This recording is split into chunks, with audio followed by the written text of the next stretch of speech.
Hi, we are live. Yep, you guessed it. It's that time again. We are here for Nyla Danae's Sensational Spotlight. Yes, yes. I just want to introduce myself. I am Nikisha Washington, the CEO and founder of Nyla Danae Enterprises, where we inspire and encourage young girls to have confidence, character, and class as they become our future leaders. I want them to become our future STEM leaders because I'm a little biased, but whatever direction they go into, we want to support them. We want to empower them and educate them so they have the skills and tools necessary to become our future leaders. And I am so excited about today's episode. You guys are going to love it. We have two phenomenal, sensational women in STEM, and they're doing some amazing things. And so we're going to go ahead and get started. So I would like to introduce them. We have Jirah Taylor. Say hi, Jirah. Hi. I'm saying it right, Jirah? Yes. And I'm excited. She's a Gary, Indiana native. Yes, hometown. Yes. And then we have Ashley Janelle. Hi. Hi. Hi, everyone. All right, so we're going to start with our first question of the day, and it's just basically an introduction. And so, Ashley, since we were on you, we're going to go ahead and get started. Who are you? Who inspired you? You know, how did you get to this point? And then we'll talk about what you like and don't like about your career. But this is more just a background about Ashley. So tell us who you are. Okay, hello. I'm Ashley Janelle. I'm a user experience designer from Chicago, Illinois. So user experience design. So I improve experiences. So anything from application design to service design. So what happens when you open up an application? How usable is it? How user friendly is it?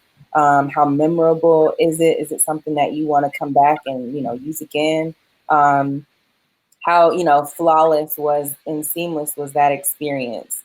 That's mainly, what user experience kind of encompasses, how it makes people feel. And then also I'm a user experience design coach. So I coach people who are wanting to become user experience designers, but need a little bit of help, maybe landing a job or, just basically trying to figure out how to go through the user experience design process. So user experience design coach, blogger, tech blogger as well, and user experience designer at Caterpillar. Sorry, Caterpillar Incorporated is my quote unquote 9 to 5. That is awesome. I am so glad you explained that because, in layman's terms, people don't understand that. And it's like they don't understand when they're using that. They're like, oh, this works great, but they don't understand the behind the scenes. Yes. Oh, thank you. Thank you. Also, if you're just joining us, we want you guys to say hi, and we would love for you to leave us comments. We're also, I have supplied the link to their articles. So as you want to read about them later, make sure you go and check out their articles. Ashley Janelle's article link is up. And once Jirah Taylor begins to talk, I'll add her link as well. So guys, please check them out. All right, Jirah, it is your turn. So I just graduated from Purdue University in May. Even though I got my bachelor's degree in Aeronautical Engineering Technology, I am currently an entry-level manufacturing engineer. And so what I do is basically review engineering drawings, and I create a detailed, write-up instructions for technicians to go by to create the build. And so that's what I'm doing right now. I'm new to it. So what is it, like 2 months in, and I have experience with creating organizations, managing teams, and I look at myself as a leader. Oh, we do too. Of course. You guys wouldn't be here. You're sensational. Yes. Well, I'm so glad to have you guys here, and I just want to welcome you again. We're going to get to our next question. Even though you may be starting, like you said, you're new to your career, or you might have changed careers, what led you to this point? Why did you choose your field? And we're going to start with you, Ashley, because we know, for me, I changed fields. And as now I'm thinking about changing again. So it's okay, but like what led you to this, where you are now, and like what inspired you? Yeah, so I have always wanted to design on the internet ever since my senior year of high school. I didn't know in what capacity. I thought it was going to be web design, which is similar to what UX is, but UX is more of the process and the behind the scenes of how something actually works, as opposed to how it looks. So I knew that I always wanted to do that. And I also knew that I wanted a career where I didn't have to be at one place at one time. So I could move around and I could freelance and I could be, pretty much work from anywhere and use my computer as my tool and my only tool. So I didn't have to rely on anything to keep me in one place. That is really what drove me. So I started out after I graduated from college as a graphic designer. And then from there, worked a few jobs as a graphic designer, presentation designer, really studying layout and typography and color and how different designs made people feel, and kind of understood that.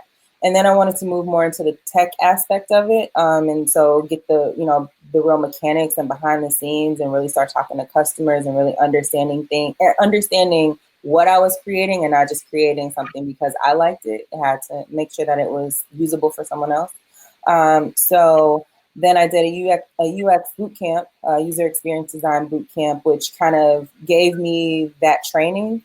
I still have my design background. So that's kind of like the user interface portion of it, kind of like, my graphic design skills. And then I took a boot camp to get the user experience technical skills down. And then kind of just been going ever since. So I've had 2 jobs in that field so far. And then, like I said, transitioned into a coach where I'm helping other people get their career started as well, and get, up and running to hopefully, where I am today. So that's awesome. That's amazing. I love to hear your story. That is awesome. All right, Jirah, what about you? Why did you choose the career that you're currently in? So my decision was actually really spontaneous. When I was younger, I always knew I wanted to be an engineer. I didn't know exactly where I wanted to go into chemical or electrical, mechanical. And so I went to Purdue's minority engineering program. I think it was called MITE when I went my junior year of high school, I want to say. And they showed us every different area of engineering that exists. And I was like, I want to go into biomedical. And so when I got to Purdue, my first year I was undecided. And so I was like, I don't know, I think I want to do something that's more hands-on. And so my advisor was like, okay, there's engineering technology. And I was like, okay, I want to do something that I haven't really heard too much about, a field that's extraordinary, something, that where there's a lot of room for growth, something where I can break some barriers. And so that kind of led me to Aeronautical Engineering Technology. And I didn't really know where I was going to go with this. I thought it was amazing. I knew I wanted to stay here. And I got discouraged a lot my first year coding into this major because I didn't see myself. There was nothing but white men. And so it was okay, should I stay here? I know I like this, but I don't know. And so Hidden Figures came out literally that same year.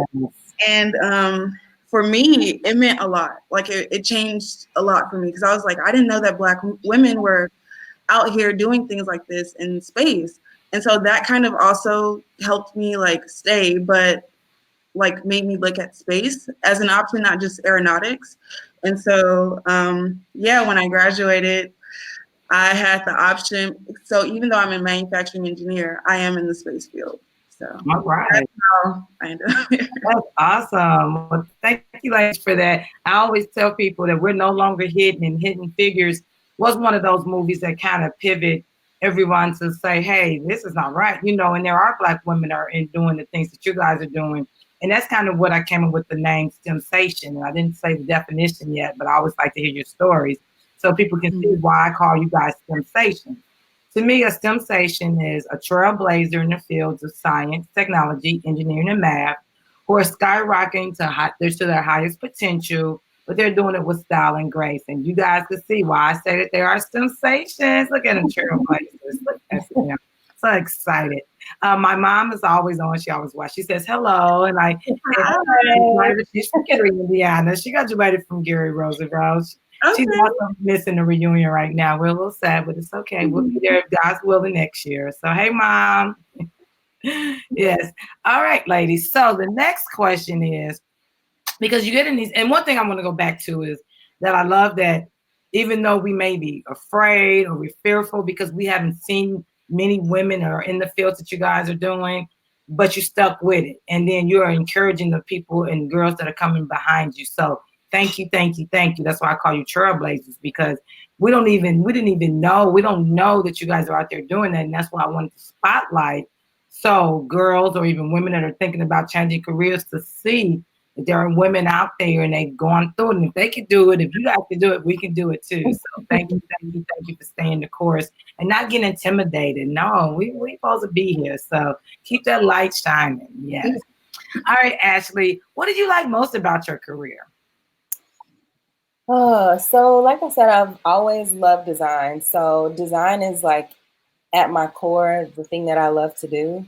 I just, designing anything. I redesigned my website earlier this year, and it did like a total 360. At first, I wasn't sure, like I was saying, what exactly I wanted to do, how I wanted to help people. So once I figured that out, I was really able to let that show through my actual website.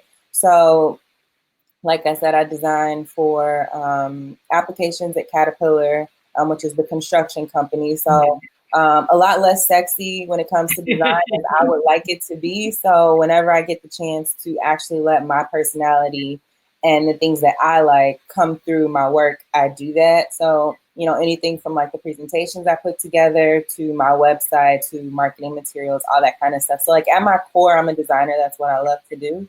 And then now kind of stepping into this entrepreneur space, that's been really interesting, and just, the different avenues that you can go, especially in a market that's not really tapped into yet.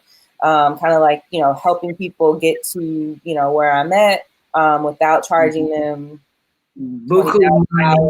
Yeah, exactly. So just trying to figure out how to facilitate the space in between where people want to get to and, those more high tier, educational institutions. Awesome. Because you're a blogger as well, right? You blog. Yeah, definitely. So tech blogging, lifestyle blogging, all that kind of stuff. So I do a lot on my Instagram, and I also have a lot of articles written on my blog. So if you're interested in UX design, I would definitely check out my blog. I have a ton of like just free stuff over there, like free gems and free knowledge and advice. And if you're interested, you can really get a sense of what it is, what UX is, what the highs are, what the lows are. I'm super honest. I think people need to hear that before they decide that it is for them. Exactly. So yeah, all that's definitely on my blog. So tech, lifestyle, and a little bit of travel over there. All right. And then those that are watching, once again, I added her article.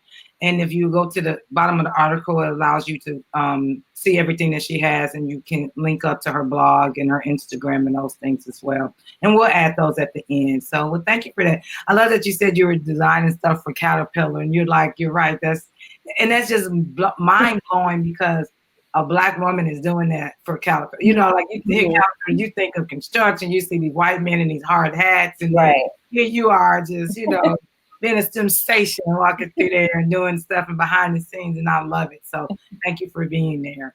All right, Jirah, what about you? What do you like most about your career? So for me, I just really love the infinite possibilities. Ooh, infinite possibilities.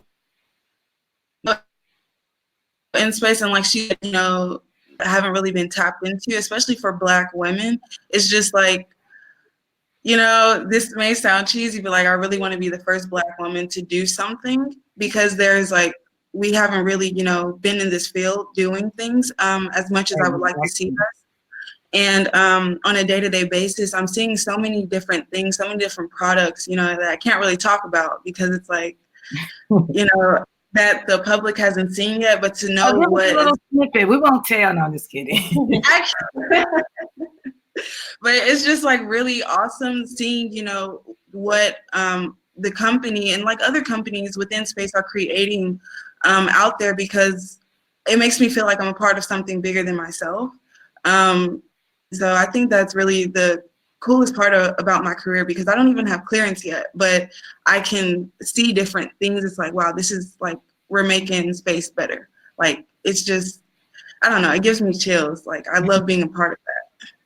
Well, that's awesome. Well, you're giving me chills, and I kind of want to know the behind the scenes, but I know we don't want to get in trouble. But awesome, awesome. Now we know with every good thing about different careers and stuff, and when we talk about career, we can talk about your educational journey as well, because I know you're, kind of fresh in both your careers, or there's different things that led you to this point. But what would be some things that you would change about your educational journey or your career? And I know we kind of touched on a little bit about, almost being one of the only Black women in certain classes we've talked about before on this show, or at the boardroom, or in the different meetings. But what were some things you would change about your career, and how would you want to, like you say, help others as they're going through this process as well? So Ashley, we'll go back to you. I would definitely say, I guess one thing would be trying to be more visible so that other people could think that the space is for them. I think that is always kind of the goal, as someone in a white male dominated space, to try to, just put yourself out there. That was one of the main reasons why I started kind of blogging, because I wanted other people to see themselves and see that there's this other career path that a lot of people don't even know about. But I would also say I'm not sure. I definitely know I enjoyed going to college, but for some people who maybe it's a little too expensive, or it's not, financially accessible, there are ways to do these careers and not go to a four-year institution. I think that most companies still would like you to have a bachelor's degree, but we're moving away from that. And I think that if, the college experience is not necessarily one that you necessarily yearn for or want, or, there is an alternative path in boot camps. They're really popular now. And if you get the right training and you really put in the work, it could save you a lot of money. I know a lot of us come out of school with $1,000 worth of loans. Oh, I'm just hoping somebody hack into Sally Mae and Navi and lose mine. I'm telling you. Yeah.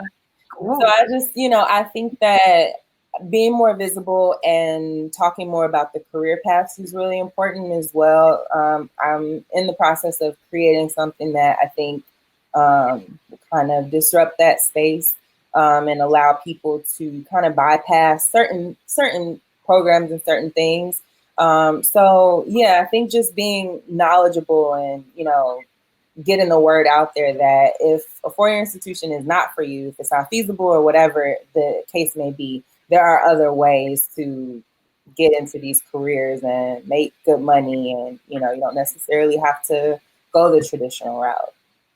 That is awesome. That is so true. I did read something about like, especially if people want to get into coding. You could take like an easy 6-week course and come out making, if you're really good at it, almost 6 figures if you really get into a company and really know what you're doing. And so I do see that in those really technical fields, they are going to get away from the 4-year colleges, because you're losing all what you're technical, doing all like psychology. And I'm not saying you don't need those things, but it's like, come on, you got this brain, this big brain over here. You want to be able to use it right away. You don't want it to get lost in the shuffle. Because I know my son, he was going for electrical engineering, and he kind of dropped out because the history classes and the different classes. And so he kind of went into the post office and became more like a mechanic and stuff. So he's using his skills that he can use right away. He got bogged down with going to school with all these sociology classes and art and history. So he's like, I don't want to do that. I want to work with this. I know exactly what I want to do. And I kept trying to encourage him to stay. But, then once he started getting those post office checks, it was a done deal. I was like, no way I can convince him. And like you said, then he was gaining student loans, because then he didn't pass the class. He had to retake it. And then, but his technical classes, he was doing great. So like, you know, they are gonna, and I can see that too, that they're gonna move away from the 4-year colleges being the do all. It's gonna be alternative measures. Even with schooling now, I teach seniors right now, but there's so many online schools for high schoolers now than ever. So like people are getting away from going inside a school, listening to them talk all day. So I mean, it's just the scheme of education is really changing. So I do agree with you with that. All right, Diamond, what would you change about your career and your educational journey? Because I know, you know.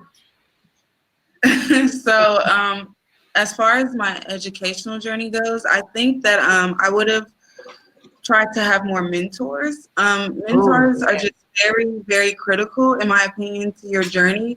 There were some mistakes that I made, like, you know, when you get your first job out of college, you know, something that is like really critical is negotiation.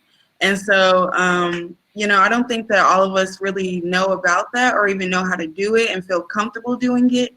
I know I didn't. I did it, but I didn't feel comfortable. And I just feel like, you know, if I had more mentors, you know, if I had really been more proactive about that, some things would have been a little bit easier. Some things I would have been a little bit more prepared for. And I think that that's something that we don't always do, just because I had other peers who didn't really have mentors either.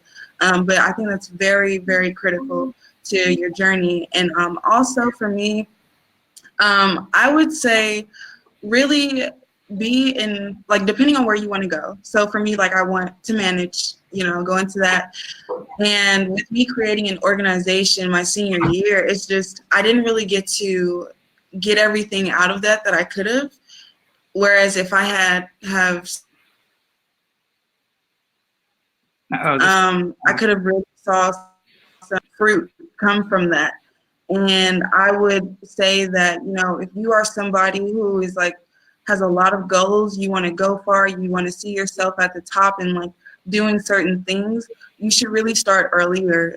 You should really put a lot into, like, don't take those first years for granted. Because I know that, you know, people come in and they just kind of play around a little bit. So, you know, really take advantage of all 4 of those years that you have, because, you know, it's a lot you can get out of that. So, yeah, I used to tell my students in high school and like my middle school was going to high school, I said, do not play around your freshman and sophomore year, because then when you're a senior, you really care about your GPA and getting into colleges, you've messed up 2 years and it's really hard to dig yourself out of the hole. So I think that is important. That's where, like you say, mentors come into play.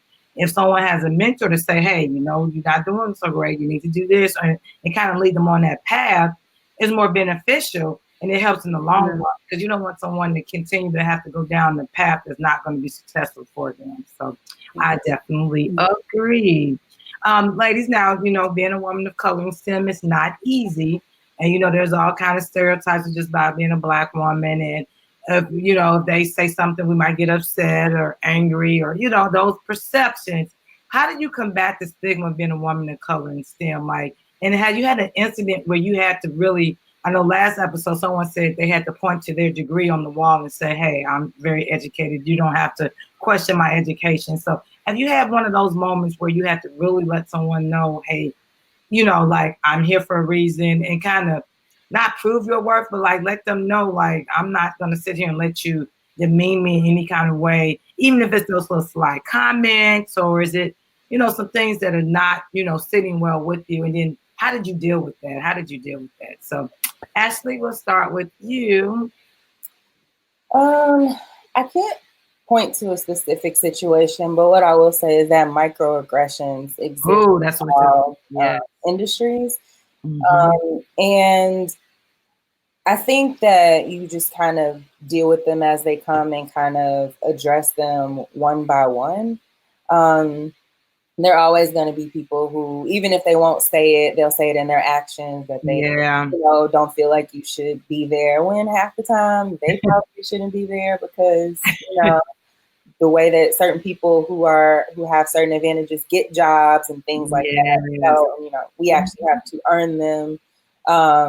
So I can't actually point to a specific situation, but what I will say is that for me, the most important thing is always doing my best work. And for two reasons. The first is obviously for myself, so that I can be prepared for, you know, when promotions come up, I can, you know, say, hey, you know, I've been doing what I'm supposed to be doing and more and all that kind of stuff. And then also so that companies will want to hire another one of me. When you know, are a Black woman or a Black man or, you know, what have you, I think that we have to do our due diligence for the next person who applies, and the next person who they'll want to point to and say, oh, so-and-so is doing a great job. So maybe we should, you know, also look to this person and give this person an opportunity, because most of the time it is people that don't look like us who are applying. And, you know, whenever I can, I do my best to put forth certain portfolios and resumes of people that, you know, are Black and I think are just as qualified and probably, you know, wouldn't even get looked at just for one reason or another. A lot of times there's just so many applications, but I always try to throw a few people that look like me in there, so it can get seen and get reviewed and things like that. So I always try to do certain things like that, but I just think that doing my best is, you know, what I can do, because it's always, you know, we stick out in a bunch of, you know, in a white sea, we stick out. So it's best to do my best so that, you know, they can't say, oh, we gave one of them a chance and it didn't work out. Right. Like you said, you're representing, in this Savage, you're representing the whole race. And so you and then I did put down on the quote that's underneath, you can't see it, but our audience can, from your article. It says, I'm very aware that my work has to be twice as good as well as what the stigmas are, but I don't let the stigmas wear me down. Bring me down. And I think that's so true. Like you can be aware of them, but you don't have to fall into that trap, and you don't have to you know, feel fearful of it. Just do the best work that you can, and then know that you are kind of representing a whole race, which is sad, but we know that that's the realization of it and stuff. So, well, thank you for that. I just want to say we got like some viewers, and I want to say, viewers, please say hi, comment. We're happy to have you guys here. We're having a great talk. These women are so sensational, guys. I'm loving it. We're going to start back with Jirah. Jirah, you got two people that said hello. Is it Crescenda and Michaeline Taylor? It's my sister and my mom. Oh, hey, mom and sister. Hey, like I said, we always have family support. No one else. So, hi, guys. Hi. That's that Gary connection. Yes. Hey. All right. So how do you handle the stigma of being a woman in color in STEM, Jirah? I can say it's very difficult being in these environments and, you know, not seeing anyone that looks like you, because like when I walked in, like I'm the only Black woman. It's only 2 other women in general, and then everyone else, it's like 15 men. And so it's really difficult, and my team makes me feel welcomed. But then again, there are little things, like she said, microaggressions here and there. And I would say for me, I just don't internalize any of that, because I know that whatever I'm doing my best. I'm coming in strong. I'm showing you how I work, you know, and how I care about it. Like I check in all the time. I say like, this is the task you gave me. This is how I did it. I stay on top of things just so that I don't give them room to make an excuse. And unfortunately, some people always look for something, but I think that's really key for me, is staying on top of it so that I don't give them room for it. And, you know, not trying to steer away from imposter syndrome when you are in these, because some people will definitely try to make you feel like you don't belong here, or why are you here? And then you start questioning it too. It's like, hold on now. Like you said, the woman pointed to her degree, and it's like, okay, I'm pointing to my awards. I got all these for a reason. So, you know, I know I belong here. And so, yeah, you have to learn to not internalize the things thrown at you, you know, so you just have to be really strong, really practice confidence, really work on that, take the time to work on that. And I think that it's a struggle. It's hard, you know, because we're human, but, you know, it's not something that we can't, you know, get through. All right. And then one of the quotes I pulled from your article as well, you said how, like you said, in your team now, they, you know, you have a little more, you know, they kind of actually see you. But before, when I was in college, I constantly had to repeat myself and work harder to show that I was just as good. Every team I was in, I wasn't acknowledged, and that's sad. But like I said, the more we get our faces out there and they're seeing that we women of color are in these STEM fields and we're making a difference and we're being trailblazers, I think over time that will start to change, just like society will be more accepting and receptive. But I'm glad that you don't back down and you don't fall into imposter syndrome, because I know just even being a teacher, going into a new school, moving to Orlando, I was like, oh my God. And I'm like an assistant principal and all this. And I'm going there scared as a new teacher. I'm like, come on now, you done this. You ran the whole school by yourself. So it's those things that we can't let, like you say, fall into the trap and stuff. So thank you for that. All right, ladies. So at this point, we would like for you to give some tips and advice for women of color and girls of color that are thinking about going into your particular field, and some things that will help them along the way. And I know, Ashley, you have a whole blog about it, so you can refer to some of your blog topics. Let's give us a taste of what they can get from your blog topics. What tips and advice would you give?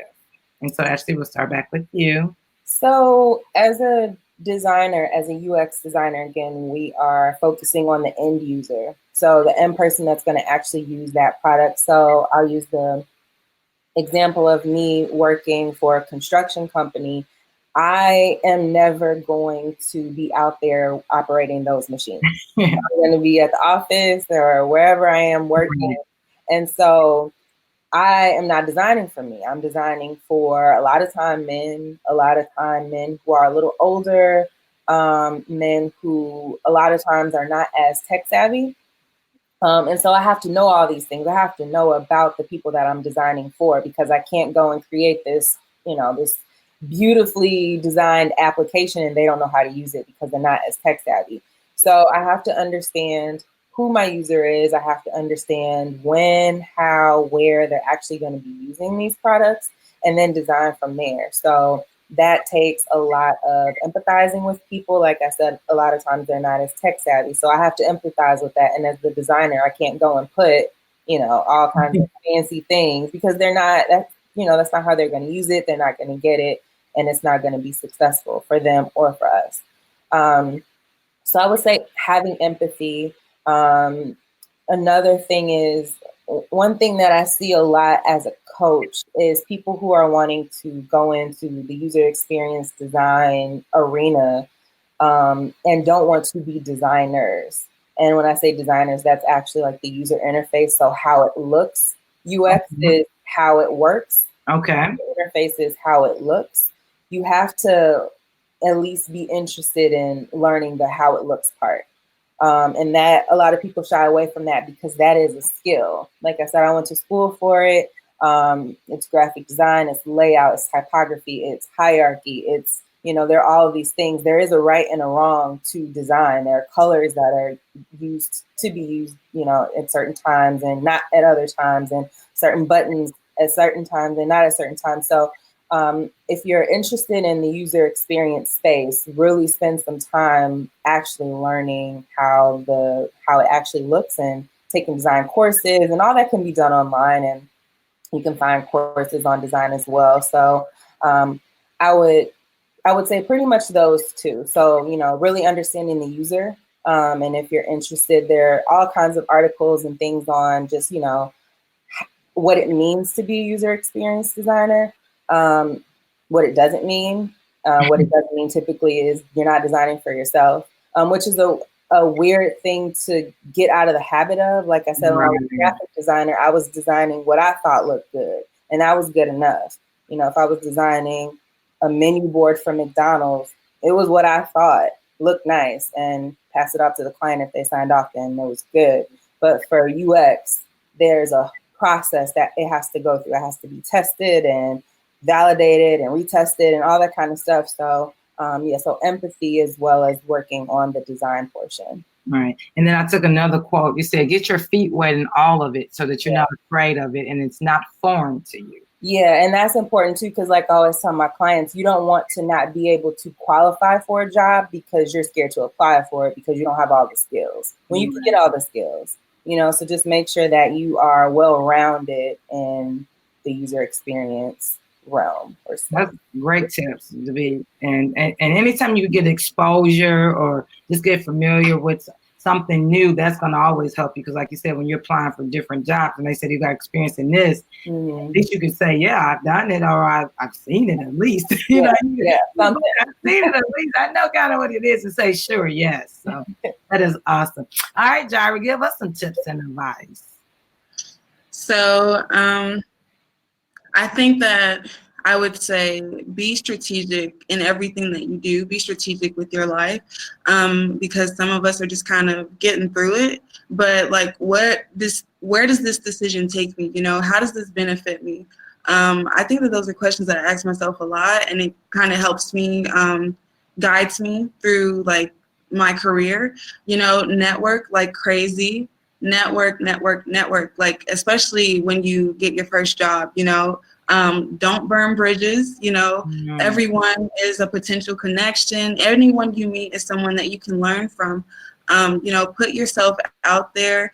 I know growing up, I was a very shy person, very reserved, and, you know, that kind of held me back from a lot of stuff. So yeah, put yourself out there, be strategic, work on your confidence, and yeah, make sure you get a couple mentors, not just one, a couple mentors, because you need different perspectives to like help you see, you know, what's best for you. But yeah, strategic is like the key to me. Yeah, I took a quote from you as well. Go for it with everything you have. Envision where you want to be in the end. And so I think you have to have tunnel vision. You have to have tunnel vision.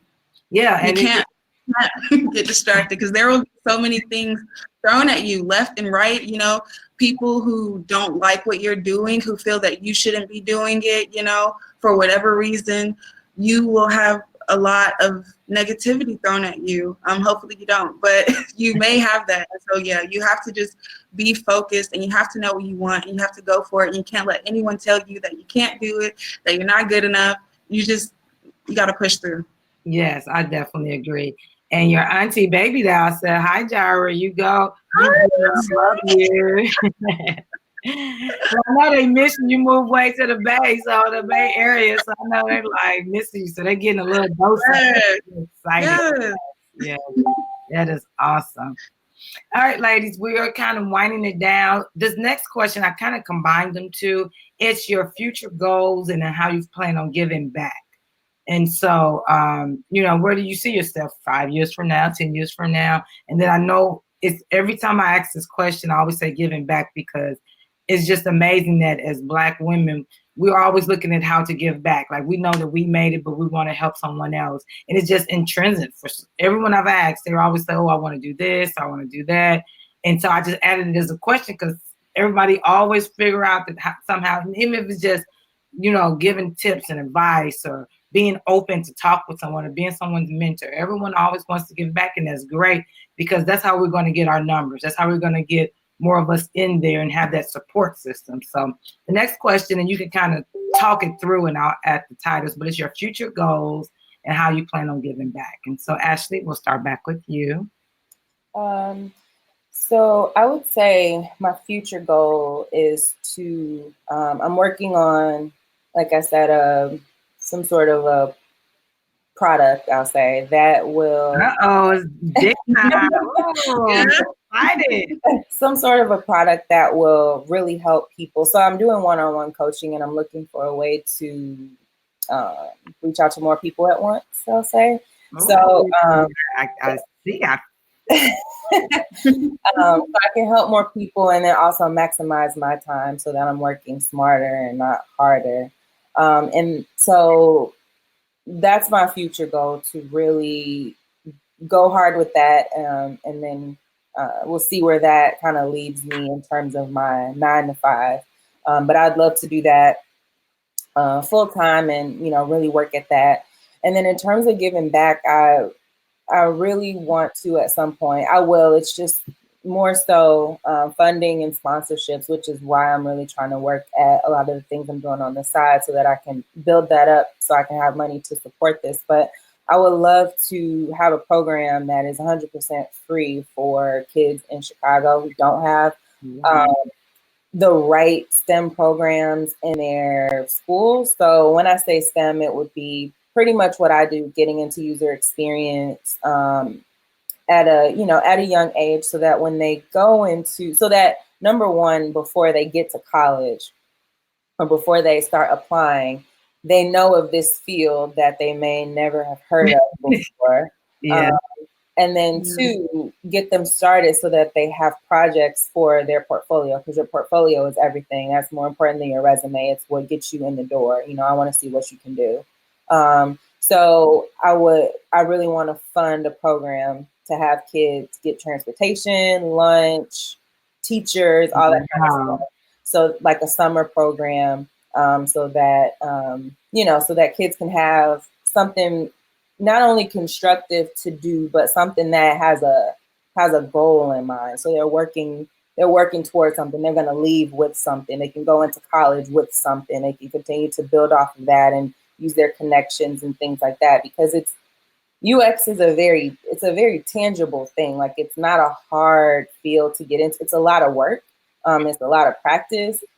So getting them started early, I think, would be, with the right tools, right information, getting them started early, I think will really help them, benefit, so they can start, freelancing in college, making money, all kinds of stuff. Like, all you need is your computer. Like, being a designer, UX, working in tech, the opportunities are endless, and I would love to give that to kids who, may not have those kinds of programs. So. Right. Crescenda, Jirah's sister, said exciting. Would love to. I know I'm excited too. I was like, yes, that sounds awesome. Yes, that is awesome. And like I said, I always ask that question, and I know someone always has an idea of how they want to give back. Just because a lot of times when we were growing up, we didn't have those particular programs. Or I know I went to a couple of them, but they were not particularly for me. So I always felt like a fish out of water and stuff, because everyone came and had, because like even like Jirah going to Purdue, every summer I would go to a STEM program at Purdue, but sometimes there's only a few of us, if that many. And this was back, I was age, but back when. And so it's like I just felt like I was alone, because there wasn't a lot of us. And then they didn't really direct it or tell it to us. And so I was just sitting there like I didn't have those same experiences. So people were talking and doing stuff and pulling out all these big calculators and different things. And I'm sitting there like, and they're like, oh yeah, we had this last year. And then I'm like, all right, well, let me get my little putt calculator and try to figure out the problem. And it's just those things that they didn't think about. Okay, you got me here, you gave me a scholarship to come to this program, but I don't have the tools, I don't have the necessary exposures to other people that were there. So I was sitting in the back, or no one picked me to be on their team, because they're like, well, she didn't even do this in school. We've been doing this for 2 years. And I'm like, sorry. So I think that is great. And like you said, if we can get them started earlier for them to figure out a career path.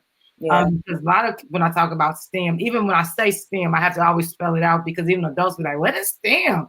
And I was like, science. And then I have to tell them about, it's so many different avenues they can go into, but they think a doctor, scientist, they don't nurse, but they don't think about, like you say, user experience or different things, or aeronautical, like engineer. And it's like, oh, I can do that. I always wanted, so they don't see that. And this is why we want to spotlight, so we can get others encouraged.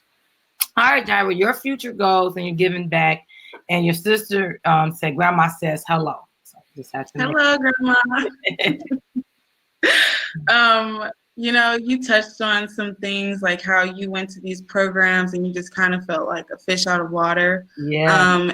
I feel like that is really important to where I want to go with how I give back. So I wanted to create a curriculum for aerospace/aviation, and like maybe take it to like these schools who have these STEM curriculums already in place, and just kind of tailor it where that is like incorporated into it.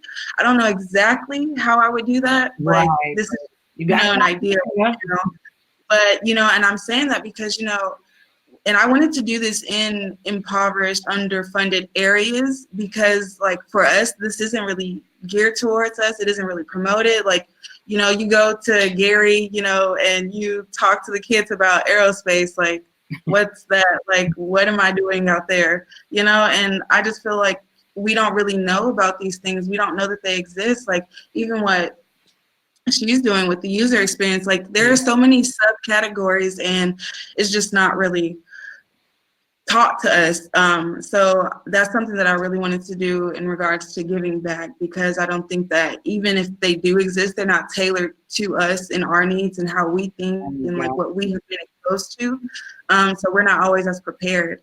And that's something I had experienced when I was in college. So that's one thing. And then I would also love to just start mentoring as many people as I can, as many Black women, Black girls. I don't have that much experience right now, but like okay.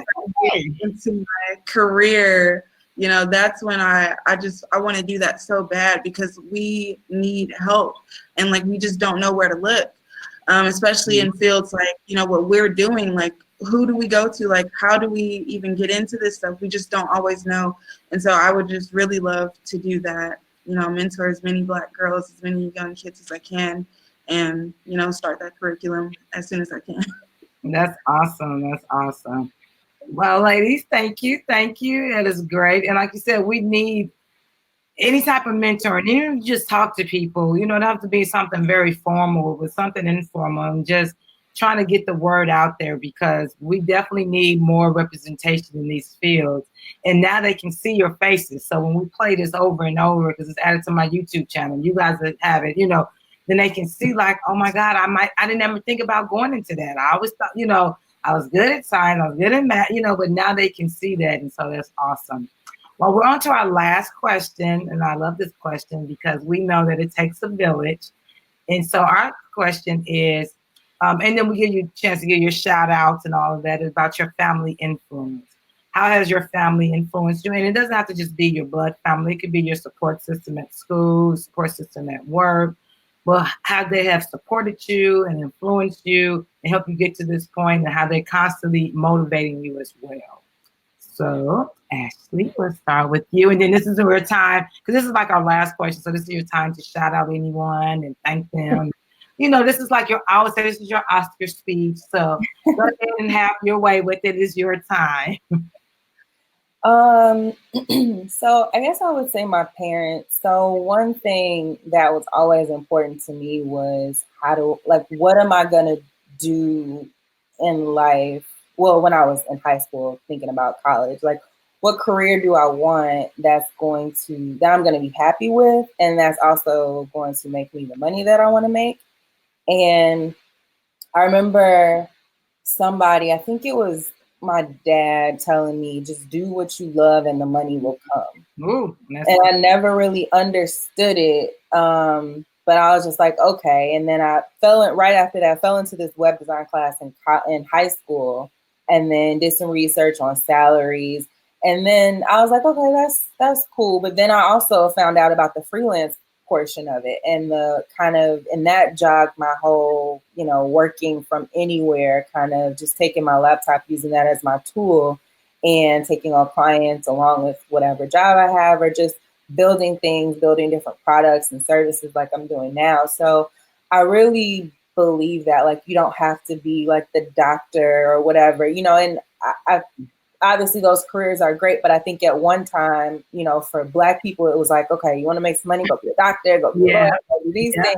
And like now with tech, I mean, we know that's surpassed whatever a doctor is making, and less school and all that kind of stuff. But I think just, you know, not falling into the status quo, people say will get you this, and just focusing on what it is that you want to do. And, you know, the other thing too is, like, I work from 9 to 5, and then I work on my stuff from 5 to 9, or on the weekends, or early before going out and doing the things I want to do. And so it's like, when you love what you do, you're going to work harder at it, but it doesn't really feel like work. So now I really understand the whole do what you want and the money will come. So I would say that was probably some of the best advice. And it didn't force me down a path of like feeling like I had to do something because of what they say was going to come with it. All right. And I love what your father said. And that just kind of hit me because, like I said, I'm kind of not leaving education, but want to do something outside the classroom. But I'm always like, okay, what? And then I love what he said, and you just said about find what you love and the money will come. And that is so true. And I just love that. And so I also put on here, you said, I also knew that I always take on other work and create my own opportunities. So that was a plus. And that's so true.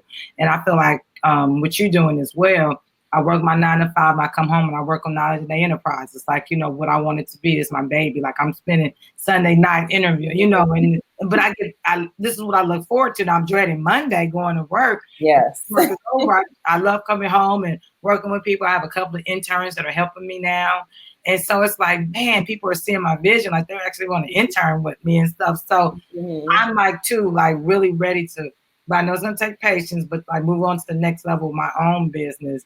But definitely needing my 9 to 5 to help that. But then what they call it, then you come home and do your 6 to 11 or something. They call it 9 to 5 and your 5 to 9.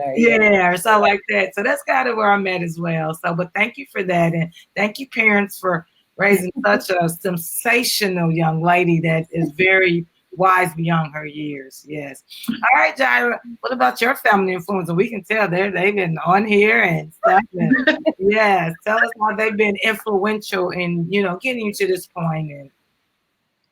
And so I realized I didn't even say my future career goals on that last question. I want to manage several teams, so that's where I eventually want to go. But as far as family goes, like, my family has been very supportive. Like, this has been a very hard journey for all of us, but like, they were all super excited for me to come out here and do what I'm doing because, you're from Gary, like, the environment, like what we have out there. It's not a lot. And so, everybody was very happy for me to have this opportunity because, it's something different. And I would say that, my grandmother is just like, she is everything. Like, she has the biggest influence, the biggest motivator in my life because, like, this journey has been very difficult starting, from college. And that's when I learned a lot about her life that I didn't know. With her being, like, the only Black woman at the steel mill at the time that she was there, that just, like, it spoke to me. It said so much to me. Like, I'm the only Black woman in my field right now in these classes doing what I'm doing, and it's like so hard for me to like keep pushing. But if she could do that in that time, I know that I can get through this. Like, I know that I can do this, and there are just like there's so many opportunities that I would have let pass me up if I was like, oh, I only see myself, so I have to go. I can't be here, and my grandma was just like, no, you can do this. Like, you can do anything you set your mind to, and yeah, she was the biggest influence, and then other than her, I definitely have amazing friends who always pushed me and who always reminded me of who I am and of my power and what I can bring to everything I'm a part of whenever I was feeling down. So like you said, it really does take a village. And like, I had so many people around me just pushing me up because this was not easy, and I won't lie and say that it was. It was very difficult telling myself that I can get through this and that, graduation is just 2 years, 1 year, whatever. It was very difficult. So, having all those people around me who know me and who know what I'm capable of and my goals, that all just really helped me get to where I am today and where I'm going to be in the future. Now, I know you just recently moved there, and I'm assuming it's for your career. Now, what are you going to be doing there? Because I don't think we ever talked about that. It's in your article, but we haven't talked about that. What are you doing in the Bay Area? So, like, my title is a manufacturing engineer, and like I'm working in the space unit, space field. I'm at Lockheed Martin, so #1 defense contractor. Yeah, they're down here in Orlando, so yes, I've heard of them. I'm like, ooh, I get there. How do I get in there? Yeah, so and like I said, I review engineering drawings, and I have to write instructions from scratch in a way that these technicians can like understand what I have written out. So even if I can understand it, like she said, like, I understand it, but it's not about what I can do because I'm not the one putting it together. They have to be able to look at this and take these instructions and create this build from start to finish with the least amount of defects. So that depends on, you know, what I give to them, you know, and you don't want mistakes. So, I mean, what I do is critical. My role is critical, but yeah, I don't know. I really love what I do. It's really fun. I feel like it's easy for me to understand, and yeah, there's a lot of room for growth. So, right. And I want to piggyback off what you said about your family and read your quote from your article. My family has been very supportive. It was very difficult for them to see me leave and be so far away, but they know that I'm doing something great while taking advantage of opportunities that many of them didn't have the opportunity to do when they were my age. And that's so true. And sometimes we do have to be, and that's why I said, that's why I call you guys STEMsations. You're trailblazers. You're stepping out there. And even though it's hard, sometimes you have to leave your home, you have to leave all your friends, leave everybody behind. But what you're doing is creating a legacy for your family. And so, you know, it starts off like as a lot of excitement. Everyone's excited in the beginning because, oh my gosh, you know, you're going to Cali, you're going to be working for Lockheed, you know, whatever. So like the emotions are like, woo. And then, you know, as it gets closer, you know, that's when it's like, oh, wow. The reality sinks in and it's like, oh yeah, my goodness. I'm really leaving. So, you know, everybody's emotions were definitely like kind of spiraling, you know, but, you know, when I told my grandma, and I kept it a secret from her for a reason, like I told everybody else, but I was like, I want to tell grandma, like, as soon as I get the actual offer. They told me before that I already had it, but I wanted it in writing. Right. So I told make sure so nothing will happen. Yeah. And she cried. I was not ready for that. She was baby. I was just like, oh my gosh.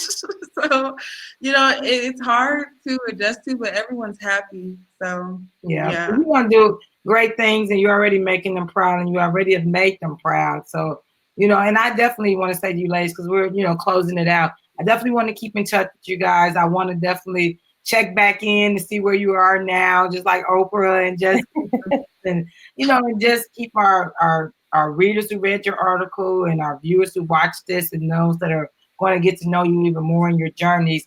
We like to follow along and see how's it going because you are inspirations and you are just doing a phenomenal job at what you're doing and being trailblazers. And so we thank you guys for that. So I'd like to thank you for joining us. I know, you know, giving up time to fill out the questionnaire and review the article and come here. So we'd like to thank you for that. But what you're doing is so great. And so you are just inspiring those that are coming behind you. And so we'd like to thank you for that. We want to thank everyone for viewing. Also, I want to say this really quick. If you have not seen their articles, please, the link are in the comment section. Their articles are phenomenal. They give even more insight than we could have given today. And also leave comments. And I just want to say to Jirah's family, I do see your comments. I added them. Don't come after me. They're like, look, we're uploading comments. Thank you. Keep doing it. Share it out to everyone. They're there now. But you guys, thank you so much. I know it's a Sunday night, Monday's tomorrow, but I just want to wish everyone a STEMsational week and just go and just keep your light shining and let that spotlight never dim because you guys are amazing. So thank you. Thank you for this. Thank you for the platform. It was an honor. Thank you. All right. We're going to close out. Ladies, don't you hang up yet, but we're going to close out the broadcast. But we want to thank you guys for viewing. Share. If you can share it to your Facebook pages. If those that are viewing have not, please share so we can get our message out. Also, check us out at nyladene.com. I'll have it scrolling on the bottom if you have not checked us out. Also, we have a lot of great things there. We have preschool books for girls, motivating girls. And we just want to really encourage women of color to continue to shine in their light and no more hidden figures. We're out there in front of everyone. So thank you, guys. Everybody say bye. All right. Thank you. Thank you. Don't you guys hang up. We're going to end the broadcast.